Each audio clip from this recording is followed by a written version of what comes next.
the male attacker as one of their soldiers. At least 245 people have died at the hands of terrorists in France since 2015.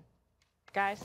All right. Thank you, Jillian. Thank you. Sobering number, no doubt. Yeah, let's bring in Hogan Gidley now, White House Deputy Press Secretary. Hogan, always good to have you with us, but unfortunately, under these circumstances, your reaction with this latest breaking news. We know that President Trump had a phone call yesterday with the president of France, Macron, about the Iran deal. Macron's not happy about that deal, but just after that call, you had this attack in France. As you just heard from Jillian, 245 people killed since 2015. How is the White House responding this morning?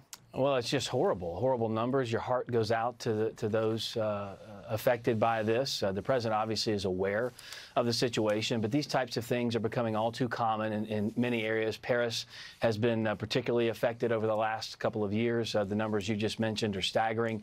But this type of hatred people have in their heart who commit these acts of terror, it's just a horrible situation. Absolutely. Well, another situation, not horrible, optimistic and hopeful, is the opening of the Jerusalem embassy, which is going to happen tomorrow. The president will address it via video. You know, this is a decision the president we knew he wanted to make. He promised. But, of course, the world thinks otherwise oftentimes. The UN General Assembly voted 128-9 to reject the Trump administration's decision to recognize Jerusalem as the capital. What is it about this issue that the president is so focused on to make sure this happens?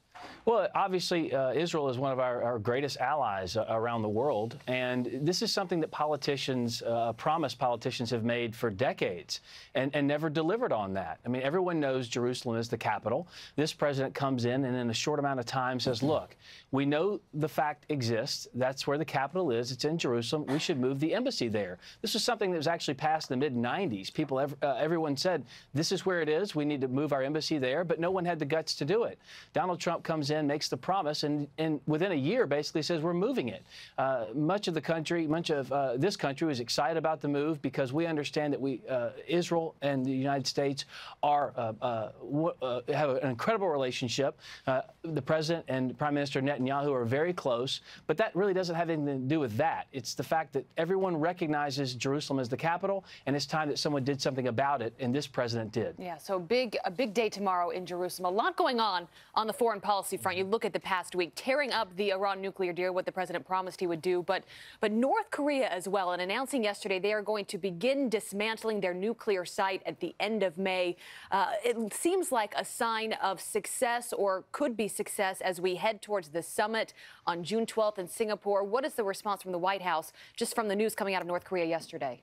Well, it's several signs of success. We saw the 3 United States citizens released to Secretary Pompeo, a huge victory for the country there. President Trump, obviously the maximum pressure campaign is working, and those types of things all go into working to denuclearize North Korea. That's the ultimate goal here. The president said we must have a verifiable and irreversible denuclearization. It looks like that's beginning to occur. But again, these types of words and rhetoric have happened before from Kim Jong-un. The president is optimistic but cautious in that actions must follow. These types of things with releasing the prisoners back to the United States, the returnees are now back at home. They're doing very well. They are at Walter Reed and recovering well. The prognosis is good for them. They're in good health. But this type of move is one that shows President Trump means business. The world understands that. And they're moving to do what the president wants, which is get rid of those nuclear weapons, because a denuclearized North Korea is safer for America, but it's also safer for the rest of the world. What does North Korea get in return? Obviously, they only want to dismantle their nuke site for benefiting on their end in some way. Kim Jong-un, as we all know, only cares about Kim Jong-un. So as diplomacy works, the president's going to have to promise something on our end. So what will they get in return? Well, I'm not going to get ahead of any negotiation, but I can tell you we've given up nothing to this point. Compare and contrast that with Barack Obama, who gave away billions of dollars in cash on pallets to Iran, the largest state sponsor of terror in the world. This president gets 3 people back and gave up nothing. But that's just the beginning, right? Secretary Pompeo obviously already had a conversation with Kim Jong-un. We've been in constant contact with them. The place and time is now set in Singapore. That's a good site for us, too. And so hopefully this works to denuclearize. That's the ultimate goal, and that's what the president wants. Hogan, you mentioned giving the Iranians all that cash. It's hard to defend, and yet Hillary Clinton is trying to do it while she's in Australia, promoting her book undoubtedly, and bashing the president. Watch this. Pulling out of the Iran nuclear deal will make it harder to negotiate successfully with North Korea or anyone else. Pulling out of that agreement makes America less safe and less trusted, and Iran more dangerous. As Secretary of State, I helped negotiate the crippling international sanctions that brought Iran to the table. It would be much harder a second time now that our credibility is shot. Hogan, it used to be the partisanship stopped at the water's edge. You got Hillary Clinton in Australia bashing the president. You had John Kerry, the former Secretary of State, seeming to undermine what the president is doing. What's going on here?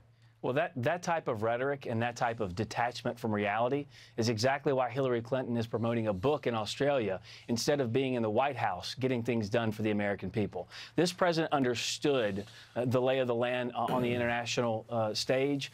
People said when he came into office that our allies would flee the United States, flee from their partnerships, that our credibility would be lost around the world. We are now respected. We are now feared.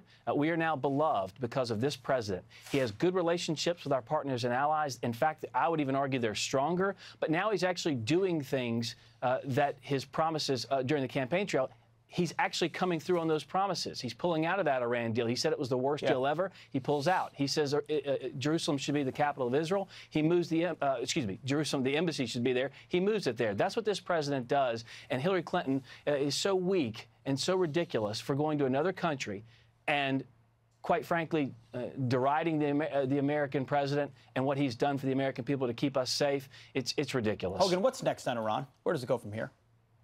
Well, look, we've already put the largest sanctions ever in place on Iran, both for their petroleum industry and also their banking industry as well.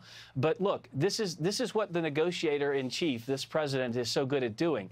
He sets a table on what he wants to do. The ultimate goal is to protect America, to keep Iran from gaining a nuclear weapon. And now what we know from the Israeli intelligence is that the JPCOA did not prevent a pathway for a nuclear weapon for Iran. It actually paved it. We now know that. They're way further along than anyone ever thought before. The deal was based on a lie, and the president got out of it, and rightly so. So Hogan, moving forward, the president will do only things that protect this country. Hogan, this week, the First Lady unveiled this Be Best campaign, among other things, urging children, put kindness in your lives.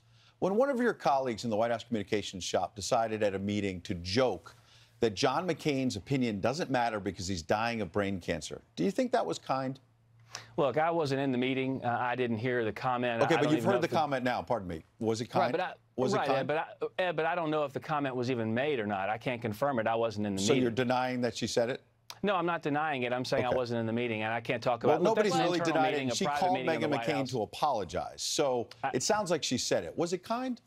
I heard that as well. Look, those comments, whether they were made or not made, there were some reports in there, obviously, too, about the internal workings of that meeting that just shouldn't be made public. Listen, we work in the White House every day trying to make this country better and push forward the agenda that this president was elected to push forth, protecting the American people, rebuilding the economy. The president's done those types of things. And look, in the week that was, where we actually saw the Iran deal being torn up, we saw 3 American citizens come back to this country. Those are the things we're focused on. And a meeting Hogan, with Hogan, why North not Korea. just come out? Why not just come out and apologize? If it's been reported, this was said that she did call Meghan McCain and asked for her apology. Why not just publicly come out? You mentioned the leaks. That's been a problem for over a year now. That's one side of this. But why not just come out and just make a statement saying we apologize about this horrific joke? It's as simple as that.